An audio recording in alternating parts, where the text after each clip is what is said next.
الحمد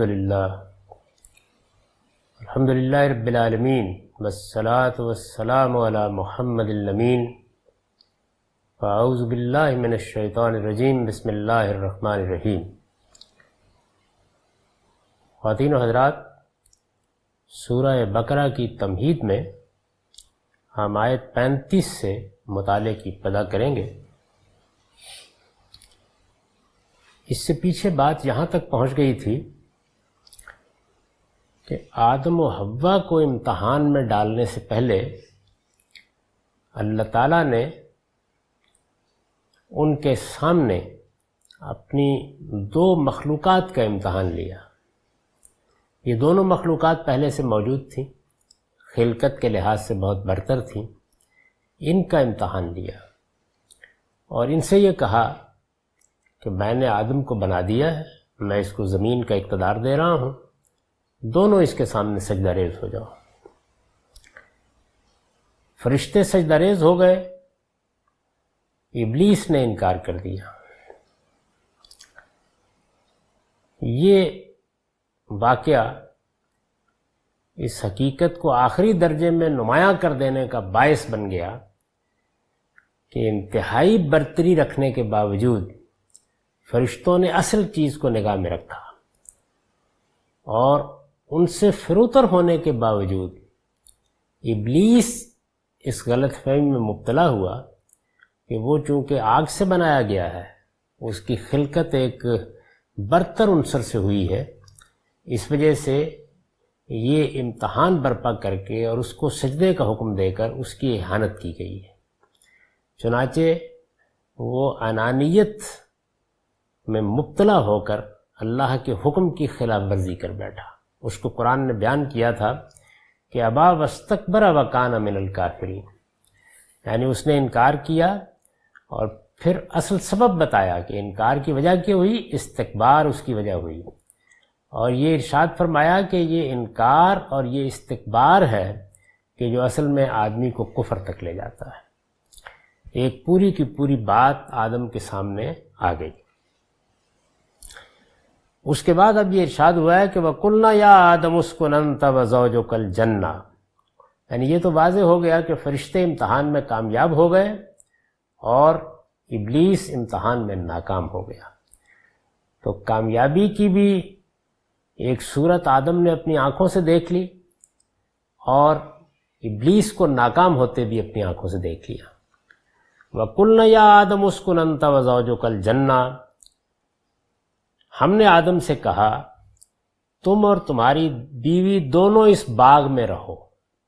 ظاہر ہے کہ اس میں جس طریقے سے الجنہ کا لفظ آیا ہے تو گویا یوں سمجھ لیجئے کہ اشارہ کر کے، یہ الف لام عہد کا ہے، اشارہ کر کے بتایا کہ اس باغ میں رہو۔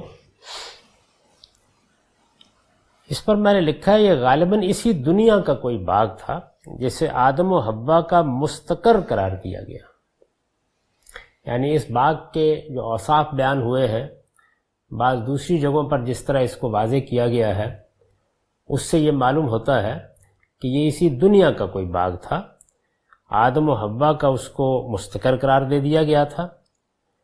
اس میں جو امتحان انہیں پیش آیا اس سے دونوں پر یہ بات واضح ہو گئی کہ شیطان ان پر حملہ کرے گا تو کہاں سے کرے گا۔ یعنی ایک تو یہ پہلو واضح ہو گیا کہ انانیت ہے، ابلیس اسی انانیت کی وجہ سے اللہ تعالیٰ کے امتحان میں ناکام ہوا ہے۔ وہ آدم کے اندر بھی یہ چیز پیدا کرنے کی کوشش کرتا رہے گا، اور یہ وہ چیز ہے کہ جس کے لیے کوئی بہت جدوجہد بھی نہیں کرنی پڑتی۔ پھر اس باغ میں رکھ کے ایک دوسرے پہلو کو نمایاں کیا ہے۔ وہ دوسرا پہلو ہے کہ جس کو اب قرآن مجید اپنے خاص بلیغ اسلوب میں بیان کرتا ہے، اور بعض دوسری جگہوں پر جب اس کا مطالعہ کرتے ہیں تو بڑی حد تک اس کی حقیقت بھی متعین ہو جاتی ہے۔ چنانچہ فرمایا کہ دونوں اس باغ میں رہو، وَكُلَا مِنْهَا رَغَدًا حَيْثُ شِئْتُمَا، اور اس میں جہاں سے چاہو فراغت کے ساتھ کھاؤ۔ یعنی مطلب یہ ہے کہ اس میں تمہارے لیے تمام سامان زندگی موجود ہے۔ اس وقت کی جو آدم و حوا کی ضروریات تھیں وہ سب کی سب وہاں پوری ہو سکتی تھی۔ اس کو اگر موجودہ دنیا کے لحاظ سے دیکھیں تو یہ معلوم ہوتا ہے کہ کوئی ایسا خطہ ہونا چاہیے کہ جہاں نہ زیادہ گرمی ہو نہ سردی ہو، جس میں ایک اعتدال کے ساتھ اس وقت کے حالات کے لحاظ سے زندگی کی ابتدا کی جا سکے. یعنی لباس کی انسان کو ضرورت ہوتی ہے، شیلٹر کی ضرورت ہوتی ہے، اسی طریقے سے کھانے پینے کی ضرورت ہوتی ہے. تو جو بنیادی تقاضے ہیں جن کے بعد زندگی قائم نہیں رکھی جا سکتی، ان کا اہتمام وہاں موجود تھا. وہاں سے انسان نے زندگی کی ابتدا کی. یہ معلوم ہے کہ ابتدائی زندگی کے بارے میں اب ہم نے بھی جو کچھ معلومات حاصل کی ہیں اور دور جدید میں جو کچھ ہم نے زمین کو جانچ پرکھ کر دیکھا ہے یا ماضی کے اندر اتر کر دیکھا ہے، اس سے یہ معلوم ہوتا ہے کہ یہ غالباً افریقہ کا کوئی علاقہ تھا جہاں سے اس کی ابتدا کی گئی. اور وہاں اس طرح کے موسم کے خطے بھی موجود ہیں اور ایسے باغات بھی موجود ہیں کہ جن میں انسان کو یہ بنیادی ضرورتیں میسر ہو جائیں. فرمایا اس باغ میں رہو اور اس میں سے جہاں سے چاہو فراغت کے ساتھ کھاؤ. یعنی یہ جو اسلوب ہے یہ بتا رہا ہے کہ جو ضروریات تھیں وہ وہاں سب پوری ہو رہی تھی. سورہ طٰہٰ میں اس کی تصویر کھینچ لی ہے کہ یہاں نہ سردی ستائے گی، نہ گرمی ستائے گی، نہ دھوپ میں جلنے کا اندیشہ ہوگا، نہ سردی میں ٹھٹرنے کا اندیشہ ہوگا، اور یہاں پر بھوک اور پیاس کا بندوبست بھی کر دیا گیا ہے. تو پانی بھی وافر موجود ہے، پھل بھی موجود ہیں کھانے کے لیے، اور موسم بھی ایسا ہے کہ جس میں اطمینان کے ساتھ زندگی بسر کی جا سکتی ہے. اس طرح کا کوئی باغ ہے جس میں ان سے کہا گیا کہ رہیے. وَكُلُوا كُلَا مِنْهَا رَغَدًا حَيْثُ شِئْتُمَا وَلَا تَقْرَبَا هَٰذِهِ الشَّجَرَةَ فَتَكُونَا مِنَ الظَّالِمِينَ. ہاں البتہ تم دونوں اس درخت کے قریب نہ جانا، هَٰذِهِ الشَّجَرَةَ، ورنہ ظالم ٹھہرو گے. یعنی یہاں پھر ایک اور امتحان برپا ہو گیا. یعنی فراغت کے ساتھ کھاؤ پیو، یہ تمہارے رہنے کی جگہ ہے، اسے تمہارا مستقر قرار دے دیا گیا ہے، اس میں تمام ضروریات کی چیزیں موجود ہیں، لیکن اس درخت کے قریب نہ جانا. یعنی ایک پابندی لگا دی گئی. یہ درخت کیا تھا؟ میں نے اس پر لکھا ہے کہ سورہ طٰہٰ کی آیت 120 میں اسے شجرۃ الخلد کہا گیا ہے. یعنی کہا تو ابلیس نے ہے، لیکن ظاہر بات ہے کہ اس نے بھی کسی رعایت کو ملحوظ رکھ کے یہ لفظ استعمال کیا ہے نا، شجرۃ الخلد، ہمیشگی کا درخت. اس سے واضح ہے کہ لفظ شجرہ یہاں مجازی مفہوم میں ہے. یعنی قرآن مجید نے سورہ طٰہٰ میں جب ابلیس کی زبان سے یہ بات کہلائی تو اس سے یہ معلوم ہو گیا کہ شجرہ سے مراد دنیا میں جن کو ہم درخت کہتے ہیں وہ نہیں ہے، بلکہ یہاں مجاز ہے. مجاز کا مطلب کیا ہے؟ مجاز کا مطلب یہ ہے کہ ہم شیر سے واقف ہیں. وہ ایک جانور ہے، ہم نے اس کو چڑیا گھر میں بھی دیکھا ہے، ہو سکتا ہے بہت سے لوگوں نے جنگل میں بھی دیکھا ہو، لیکن جس وقت ہم یہی لفظ بہادر آدمی کے لیے بولتے ہیں تو یہ اس لفظ کا مجازی استعمال ہوتا ہے. جب یہ کہا جاتا ہے کہ وہ شخص تو شیر ہے تو یہاں لفظ شیر مجازی مفہوم میں ہوتا ہے. تو میں یہ عرض کر رہا ہوں کہ لفظ شجرہ کو جب آیت 120 میں سورہ طٰہٰ کی آیت 120 میں شجرۃ الخلد کہا گیا تو یہ معلوم ہو گیا کہ یہ مجازی مفہوم میں ہے. چنانچہ تورات میں بھی موت و حیات کا درخت یا حیات کا درخت یہ تعبیر اختیار کی گئی. شجرۃ الخلد کے لفظ جو معنی ظاہر ہوتے ہیں اور اس درخت کا پھل کھانے کے جو اثرات قرآن کے دوسرے مقامات پر بیان ہوئے، سورہ اعراف میں، سورہ طٰہٰ میں، جب درخت کا پھل انہوں نے کھایا تو کیا ہوا، یعنی نتیجہ کیا نکلا، اس کو جب ہم پڑھتے ہیں تو یہ دونوں باتیں اس بات کی طرف صاف اشارہ کرتی ہیں کہ اس سے مراد وہی شجرہ تناسل ہے جس کا پھل کھانے کے باعث انسان اس دنیا میں اپنے آپ کو باقی رکھے ہوئے. میں اس سے پہلے بھی بعض موقعوں پر یہ توجہ دلا چکا ہوں کہ قرآن مجید کے اشارات سے میں یہ سمجھا ہوں کہ اللہ تعالیٰ نے اس وقت جو تخلیق کا طریقہ رکھا ہوا ہے بالکل یہی طریقہ ابتدا میں بھی اختیار کیا گیا، اس فرق کے ساتھ کہ اب یہ معاملہ ایک مرد و عورت کے ملاپ سے شروع ہوتا ہے.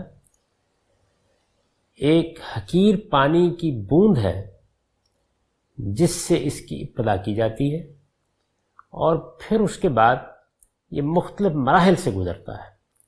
یہ جو حقیر پانی کی بوند ہے یہ بھی کہیں آسمان سے نازل نہیں ہوتی، بلکہ ہمارے وجود ہی کے اندر جو کچھ ہم کھاتے پیتے ہیں افشردہ تیار ہوتا ہے۔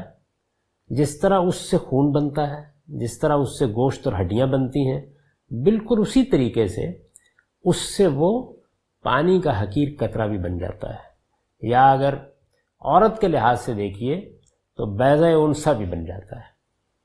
یعنی اللہ تعالیٰ نے ایک مشین ہے جو ہمارے اندر بنا رکھی ہے، جو یہ پروڈیوس کر دیتی ہے، اس چیز کو پیدا کر دیتی ہے، وہ ہماری آنکھوں کے سامنے ہوتا ہے۔ یعنی ایسی چیز نہیں ہے کہ چھپی ہوئی ہوتی ہے، وہ پیدا ہو جاتا ہے۔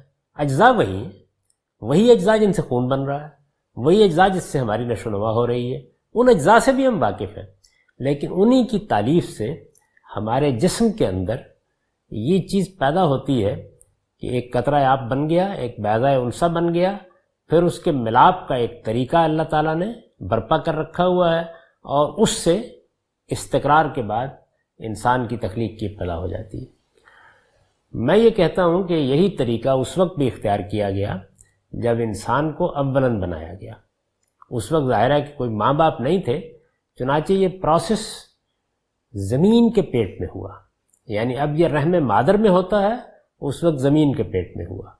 اس کی نوعیت بالکل وہی ہوئی جیسے کہ ہم بعض جانوروں میں دیکھتے ہیں، پرندوں میں دیکھتے ہیں کہ ان کے ہاں ایسا نہیں ہوتا۔ جس طریقے سے رحم مادر میں انسان کا بچہ نشو و نما پاتا ہے یا بعض دوسرے جانداروں کا پاتا ہے، ان کے پہلے ایگ بنتا ہے، انڈا بنتا ہے، بیضہ بنتا ہے، اس کے بعد پھر 20-21 دن لگتے ہیں۔ مرغی کے بچے تو نکلتے ہوئے بہت سے لوگوں نے دیکھے ہوں گے کہ جس میں باہر، یعنی ماں کے پیٹ میں نہیں، باہر بچہ وجود پذیر ہوتا، اور پھر اس کے بعد اسی بیضہ میں، اسی انڈے میں نشو و نما پا کر باہر آ جاتا ہے۔ اس سے آپ سمجھ لیجئے کہ یہ جو بیضہ بن جانے کا عمل ہے یہ زمین کے پیٹ میں ہوا، اور اس کو قرآن مجید نے مختلف تعبیروں سے واضح کیا ہے، اور پھر وہاں سے آدم و حوا، میرا رجحان یہ ہے کہ ٹوین توام صورت میں پیدا ہوئے، اور اسی سے وہ تعبیر لوگوں کے ہاں رائج ہو گئی کہ حوا کی پیدائش آدم کی پسلی سے ہوئی ہے۔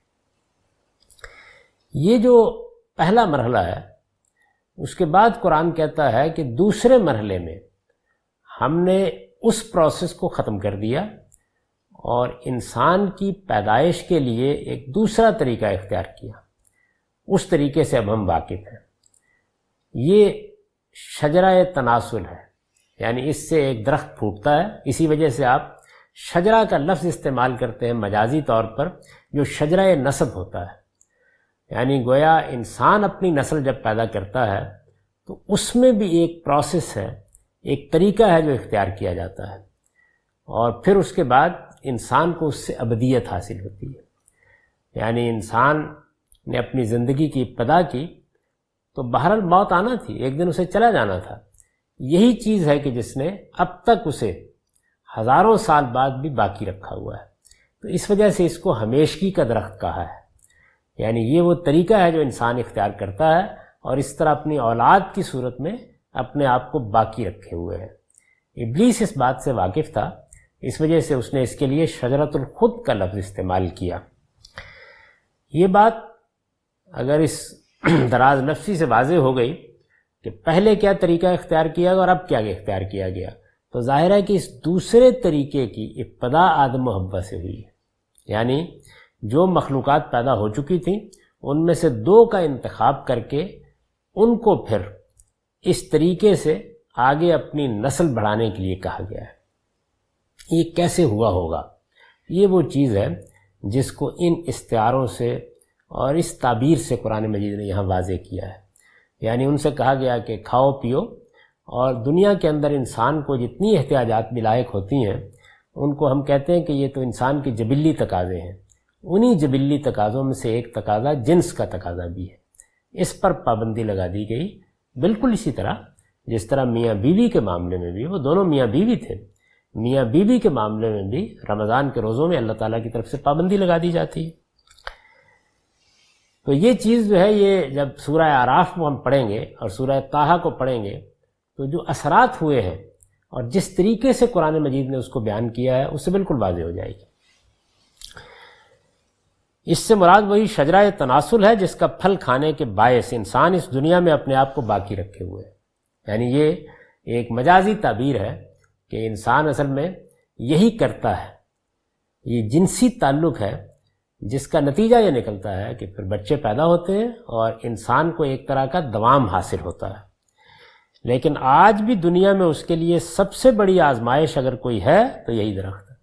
یعنی ایک چیز انانیت ہے، انسان کو ایک شخصیت دی گئی ہے، اس سے انانیت کے داعیات پیدا ہوتے ہیں، اس کو پہلے واضح کیا۔ دوسری چیز کیا ہے؟ دوسری چیز جنس۔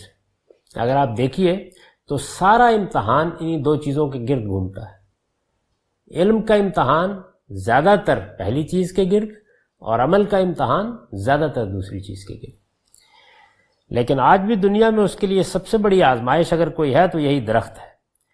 سورہ اعراف کی آیت 27 سے معلوم ہوتا ہے کہ شیطان سب سے بڑھ کر اسی کو فتنے کا ذریعہ بناتا ہے۔ اس نے پہلی مرتبہ بھی کامیابی یہیں سے حاصل کی، اور اب بھی قرآن مجید نے ہم کو سورہ اعراف میں بتایا ہے کہ وہ یہیں سے حملہ آور ہوتا ہے۔ اللہ تعالیٰ نے میاں بیوی کو ایک دوسرے کے لیے لباس قرار دیا۔ سورہ اعراف میں یہ فرمایا ہے کہ تم ایک دوسرے کا لباس ہو، اور انہیں اجازت دی کہ وہ یہ لباس پہن کر اس درخت کا پھل کھائیں، لیکن شیطان ہمیشہ انہیں اس لباس کے بغیر ہی اس کا پھل کھانے کی ترغیب دیتا رہتا ہے۔ یعنی میاں و بیوی کو لباس سے تعبیر کر کے یہ بتایا کہ یہ پردہ ہے جس کے اندر یہ تعلق پیدا ہونا چاہیے، لیکن شیطان یہ چاہتا ہے کہ وہ اتروا دے۔ چنانچہ وہاں الفاظ ہی یہی ہیں کہ اس کی پہلے دن سے یہ کوشش ہے کہ وہ لباس اتروا دے۔ چنانچہ اللہ تعالیٰ نے فرمایا کہ ہم نے یہ کہا کہ اس باغ میں رہو اور اس میں سے جہاں سے چاہو فراغت کے ساتھ کھاؤ، وَلَا تَقْرَبَا هَٰذِهِ الشَّجَرَةَ، لیکن اس کے قریب نہیں جاؤ گے، فَتَكُونَا مِنَ الظَّالِمِينَ، اور اگر تم نے ایسا کیا تو ظالم ٹھہرو گے۔ اب شیطان آیا، فَأَزَلَّهُمُ الشَّيْطَانُ عَنْهَا، پھر شیطان نے ان کو وہاں سے پھسلا دیا۔ یہاں ظاہر ہے کہ شیطان سے مراد وہی ابلیس ہے۔ بعض دوسرے مقامات سے یہ بات واضح ہو جاتی ہے، چنانچہ میں نے لکھا ہے کہ اس سے مراد وہی ابلیس ہے جس کا ذکر اوپر کی آیات میں ہوا ہے۔ اس نے پھسلانے کے لیے کیا طریقہ اختیار کیا؟ یہ قرآن مجید کے دوسرے مقامات سے واضح ہو جاتا ہے کہ اس نے آدم و حوا سے کہا کہ حیات جاویداں اور ابدی بادشاہی کا راز اسی درخت کے پھل میں ہے جس سے تمہیں محروم کر دیا گیا ہے۔ یہ بات اپنے اندر ایک بڑا وزن رکھتی ہے۔ یعنی اس نے یہ بتایا کہ اگر تم موت سے بچنا چاہتے ہو، جاویداں زندگی پانا چاہتے ہو، ہمیشہ کی زندگی پانا چاہتے ہو، اور ابدی بادشاہی کی تمنا رکھتے ہو، ملک لا یبلا یہ الفاظ آئے ہیں، تو پھر اس درخت کا پھل کھاؤ۔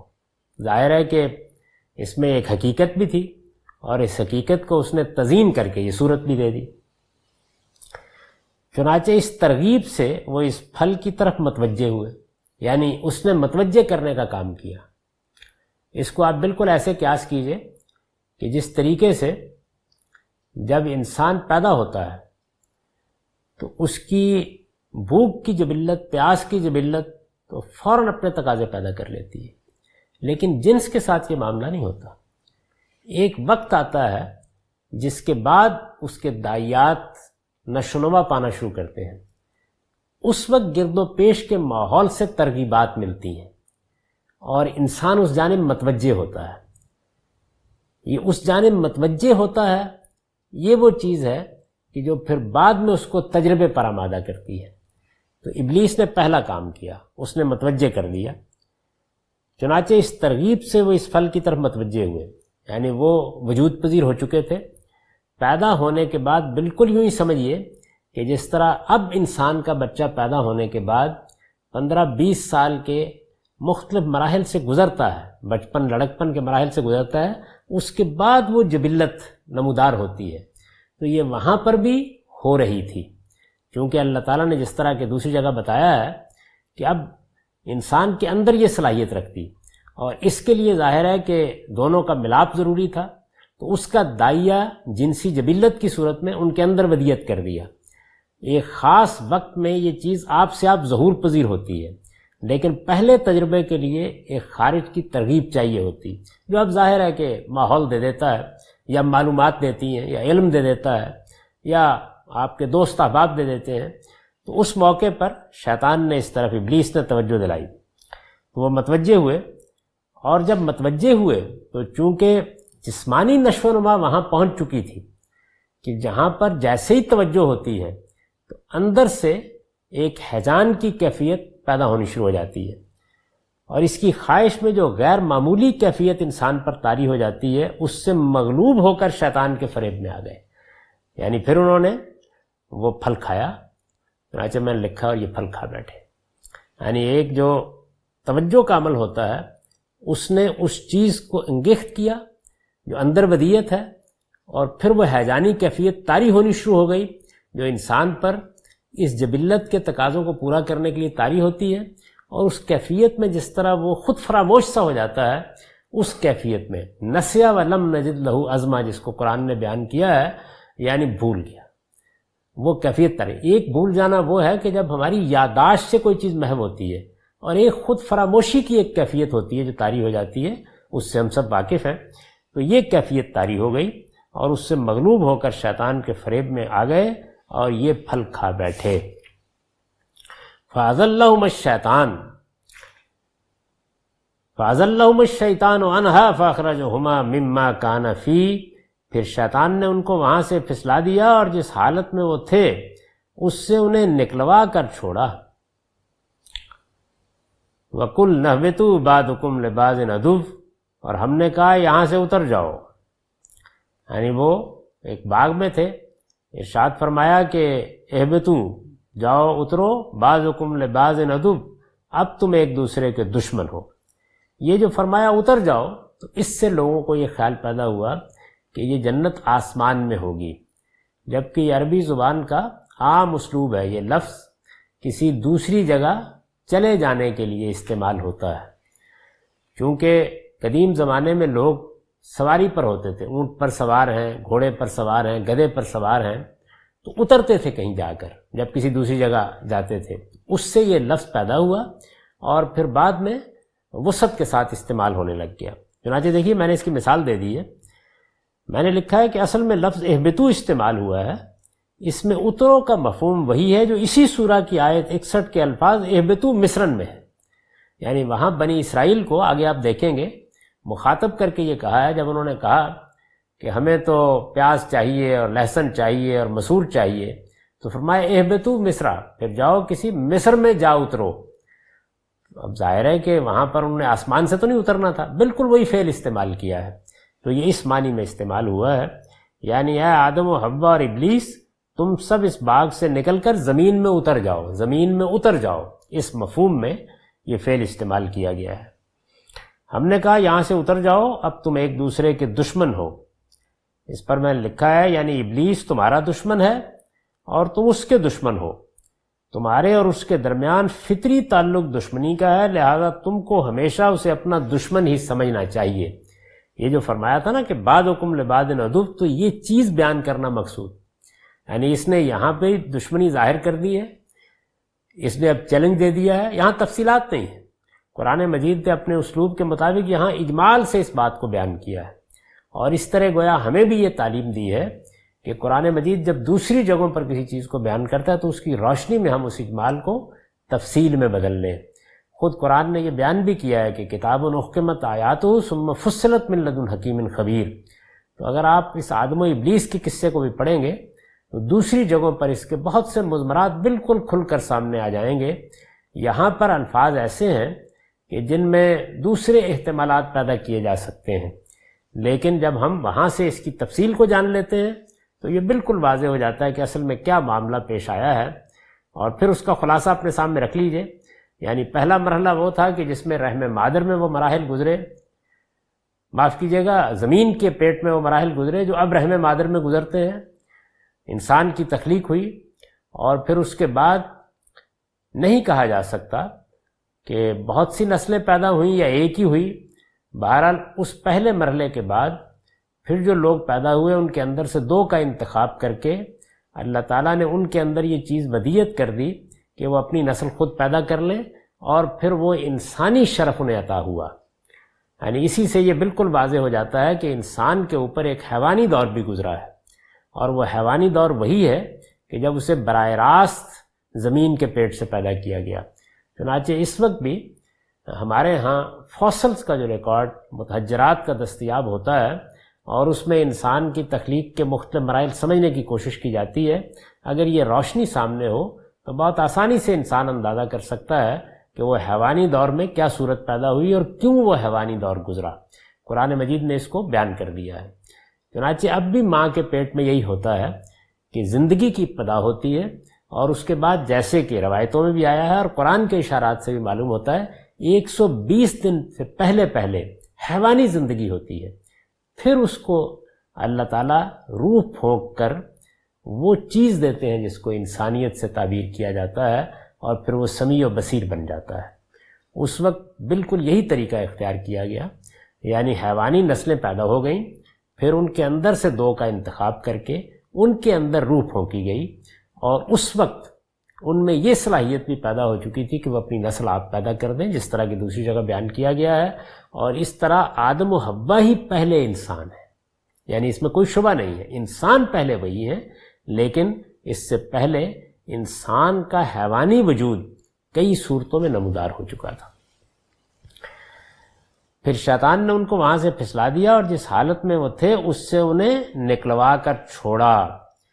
وَقُلْنَا اهْبِطُوا بَعْضُكُمْ لِبَعْضٍ عَدُوٌّ، اور ہم نے کہا یہاں سے اتر جاؤ، اب تم ایک دوسرے کے دشمن ہو، ایک دوسرے کے دشمن ہو، اس کو میں نے واضح کر دیا ہے۔ وَلَكُمْ فِي الْأَرْضِ مُسْتَقَرٌّ وَمَتَاعٌ إِلَىٰ حِينٍ، اور تمہیں اس خاص وقت تک زمین پر ٹھہرنا ہے اور وہیں گزر بسر کرنی ہے۔ یعنی اب وہ اصل مرحلہ شروع ہو گیا۔ پہلے سجدہ کرایا گیا تو بتا دیا گیا کہ ایک انانیت کا امتحان ہے، تمہیں بھی اپنی سطح پر اس سے دوچار ہونا ہے، اور یہ امتحان ہے کہ جو حق کے راستے میں سب سے بڑی رکاوٹ بنے گا، اور اگر اس میں نگاہ اصل حقیقت پر ہوگی جس طرح کے فرشتوں نے نگاہ رکھی تو کامیاب ہو گئے، اور اگر استکبار میں مبتلا ہو گئے تو پھر وہی کچھ ہوگا جو شیطان کے ساتھ ابلیس کے ساتھ ہوا ہے۔ چنانچہ دوسری جگہ واضح کر دیا ہے کہ یہ استکبار ہے جو اصل میں جہنم میں لے جانے کا باعث بنے گا، اور یہ بات بھی واضح کر دی ہے کہ اللہ تعالیٰ کے قانون کے مطابق سوئی اونٹ کے ناکے میں سے داخل ہو سکتی ہے، اونٹ سوئی کے ناکے میں داخل ہو سکتا ہے، لیکن کوئی مستکبر، کوئی تکبر کرنے والا جنت میں نہیں جا سکتا۔ اونٹ سوئی کے ناکے میں داخل ہو سکتا ہے۔ ظاہر ہے کہ یہ تعلیق بالمحال کا اسلوب ہے، یعنی یہ محال بات تو فرض کی جا سکتی ہے، لیکن یہ نہیں مانا جا سکتا کہ کوئی مستکبر جنت میں چلا جائے گا۔ سیدنا مسیح علیہ السلام نے اسی کو بیان کیا ہے انجیل میں کہ دولت مند جنت میں نہیں جا سکتا۔ اس کی وجہ یہ ہے کہ استکبار پیدا کرنے کا ذریعہ بالعموم دولت بنتی ہے، لیکن حسن بھی بنتا ہے، علم بھی بنتا ہے، اور بہت سی دوسری چیزیں بھی بنتی ہیں۔ قرآن مجید نے اصل لفظ استعمال کیا ہے، تو فرمایا کہ اب اصل اسکیم شروع ہو گئی، یعنی اس کے بعد یہ بتا دیا گیا کہ جو کچھ یہاں پر تمہیں الہام کرنا تھا، یہ وہ پہلی تعلیم ہے جو انسان کو دی گئی، یعنی اس باغ میں رکھ کر یہ حقائق واضح کر دیے گئے۔ اور آپ یہ دیکھیے کہ اصل فلسفہ، اصل حکمت جس پر سارا دین مبنی ہے، وہ عملی مظاہرے کے ذریعے سے واضح کر دیا گیا، اور اس وقت انسان جس صورتحال میں تھا اس میں اس سے بہتر کوئی تعلیم دینے کا طریقہ نہیں ہو سکتا تھا۔ چنانچہ وہاں رکھ کر یہ تعلیم دے دی گئی، اور اب بتایا گیا کہ اب تم دنیا میں جاؤ، اب زندگی کی ابتدا کرو، وہ مقصد اب سامنے ہے جس کے لیے تم کو پیدا کیا گیا ہے۔ فَتَلَقَّىٰ آدَمُ مِن رَّبِّهِ كَلِمَاتٍ فَتَابَ عَلَيْهِ إِنَّهُ هُوَ التَّوَّابُ الرَّحِيمُ، پھر آدم نے اپنے پروردگار سے توبہ کے چند الفاظ سیکھ لیے، یعنی آدم سے غلطی ہوئی تھی، اللہ کی نافرمانی ہوئی تھی، ایسے جیسے کوئی روزے کی حالت میں بیوی کے پاس چلا جائے، یہی صورت ہو گئی تھی۔ تو اللہ تعالیٰ نے آدم کے اندر ندامت کے جذبے کو دیکھ کر، رجوع کو دیکھ کر یہ عنایت فرمائی کہ اب کس طرح میرے حضور میں وہ استغفار کرے، تو توبہ کے الفاظ بھی القاء کر دیے، وہ پہلا الہام بھی ہو گیا۔ فَتَلَقَّىٰ آدَمُ مِن رَّبِّهِ كَلِمَاتٍ فَتَابَ عَلَيْهِ، پھر آدم نے اپنے پروردگار سے توبہ کے چند الفاظ سیکھ لیے، اور ظاہر ہے کہ اتنی بات مقدر ہے کہ ان کے ذریعے سے توبہ کی۔ اس پر میں نے لکھا ہے کہ اس سے اللہ تعالیٰ کی سنت معلوم ہوتی ہے۔ توبہ کے چند الفاظ سیکھ لیے، اس سے اللہ تعالیٰ کی سنت معلوم ہوتی ہے کہ انسان جب گناہ کر لینے کے بعد ندامت اور شرمندگی کے ساتھ اپنے پروردگار کی طرف متوجہ ہوتا ہے تو وہ نہ صرف یہ کہ اسے توبہ کی توفیق دیتا ہے بلکہ اس کے لیے موزوں الفاظ بھی اس کے دل میں ڈال دیتا ہے۔ آدم علیہ السلام کو جو الفاظ اس موقع پر اللہ تعالیٰ نے سکھائے وہ سورہ اعراف کی آیت 23 میں بیان ہوئے، یعنی اپنے نفس پر ظلم ڈھانے کا اعتراف ہے، اور اللہ تعالیٰ کے حضور گزارش ہے کہ وہ معاف فرما دے۔ اس کے آگے کچھ اور حقائق ہیں جو بیان ہوئے ہیں اور وہ تفصیلی تجزیے کا تقاضا کرتے ہیں، ان کی طرف ہم اگلے درس میں بڑھیں گے۔ اس وقت میں خلاصہ کیے دیتا ہوں بات کا، یعنی اللہ تعالیٰ نے جو طریقہ اختیار کیا وہ یہ کہ پہلے ایک امتحان برپا کیا، اس سے فرشتوں کو اور جنات سے کو گزارا، اور یہ حقیقت واضح کر دی، یعنی یہ پہلی تعلیم ہے جو آدم کو دی جا رہی ہے، آدم و حوا کو یہ حقیقت واضح کر دی کہ انانیت کا امتحان ہوگا، اور اس میں ناکام ہو گئے تو پھر گویا یوں سمجھ لیجئے کہ ہمیشہ کے خسران میں مبتلا ہو گئے۔ اس کے بعد پھر ایک دوسرا امتحان برپا کیا، وہ چیز پیدا ہو چکی تھی جس کو کچھ ابھارنے کی ضرورت تھی۔ ابلیس نے اپنی باتوں سے آدم و حوا کو اس جانب متوجہ کیا، اور چونکہ پابندی لگ چکی تھی تو اس وجہ سے ان کو ترغیب دی کہ حیات جاوداں کا راز اسی میں ہے، یہ شجرۃ الخلد ہے، ہمیشگی کا درخت ہے، یہ ملک لا یبلا ہے، یہ ابدی بادشاہی ہے۔ چنانچہ وہ جب اس کی باتوں میں آ کر اس جانب متوجہ ہوئے تو وہ داعیات جو پہلے سے انسان کے اندر موجود ہیں وہ ہیجان کے ساتھ نمودار ہو گئے، خود فراموشی کی ایک کیفیت طاری ہوئی، اور پھر انہوں نے اللہ تعالیٰ کے حکم کی خلاف ورزی کر ڈالی۔ لیکن اس سے یہ بالکل واضح ہو گیا کہ یہ دوسرا امتحان ہے جس میں یہ حقیقت ان دونوں کے اوپر روشن کر دی گئی کہ انانیت ایک چیز ہے اور جنس دوسری چیز ہے، دونوں ہی مذلہ قدم ہوں گی، اور ان دونوں ہی کے معاملے میں تم کو محتاط رہنا ہے۔ یہاں اس کا موقع نہیں ہے، یہ چیز سورہ سجدہ وغیرہ میں زیر بحث آئے گی۔ یہ جو میں نے ساری تقریر آپ کے سامنے کی ہے کہ اللہ تعالیٰ نے تخلیق کا طریقہ کیا اختیار کیا، اگر اس کو پوری طرح سمجھ لیا جائے قرآن مجید کی روشنی میں تو پھر وہ حقیقت واضح ہو جاتی ہے جو ڈارون کے لیے مذلہ قدم ہوئی ہے، یعنی انسان اور دوسری مخلوقات کے مابین جو مشابہت اللہ نے رکھی ہے، اس لیے کہ خالق ایک ہے، ایک یہ چیز مذلہ قدم ہوئی، اور دوسرے یہ کہ بہرحال انسان کے اوپر کچھ مرحلے گزرے ہیں، وہ کس طرح گزرے ہیں دوسری مخلوقات پر بھی گزرے ہوں گے، لیکن انسان پر بالخصوص یہ مراحل گزرے ہیں کہ اس کے حیوانی وجود کا پہلے نشو و نما ہوا ہے، اس کے بعد اس کے اندر اپنی نسل آپ پیدا کر لینے کی صلاحیت ودیت ہوئی ہے، اور پھر ان کے اندر سے اللہ تعالیٰ نے آدم و حوا کا انتخاب کر کے ان کو وہ چیز دی ہے جس کو ہم انسان کہتے ہیں۔ اس سے پہلے وہ ایک حیوانی وجود تھا، اور یہ اس کے دوسرے پہلو کا پہلا مظاہرہ ہے، یعنی وہ گفتگو کی گئی، انہیں بتایا گیا کہ تمہیں اللہ نے کیا شرف بخشا ہے، ان کی ذریت سے ان کا تعارف کرایا گیا۔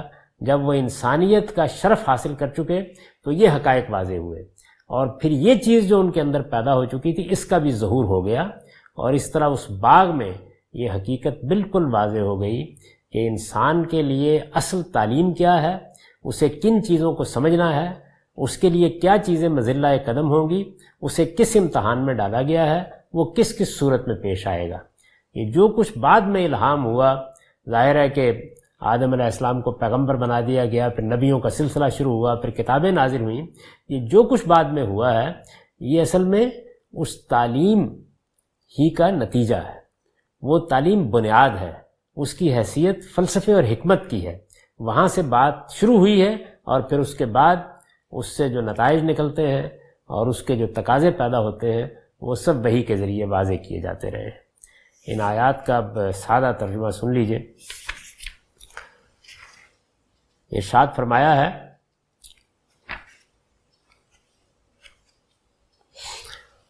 اور ہم نے آدم سے کہا تم اور تمہاری بیوی دونوں اس باغ میں رہو، اور ہم نے آدم سے کہا تم اور تمہاری بیوی دونوں اس باغ میں رہو اور اس میں سے جہاں سے چاہو فراغت کے ساتھ کھاؤ، ہاں البتہ تم دونوں اس درخت کے پاس نہ جانا ورنہ ظالم ٹھہرو گے۔ پھر شیطان نے ان کو وہاں سے پھسلا دیا اور جس حالت میں وہ تھے اس سے انہیں نکلوا کر چھوڑا، اور ہم نے کہا یہاں سے اتر جاؤ، اب تم ایک دوسرے کے دشمن ہو اور تمہیں ایک خاص وقت تک زمین پر ٹھہرنا ہے اور وہیں گزر بسر کرنی ہے۔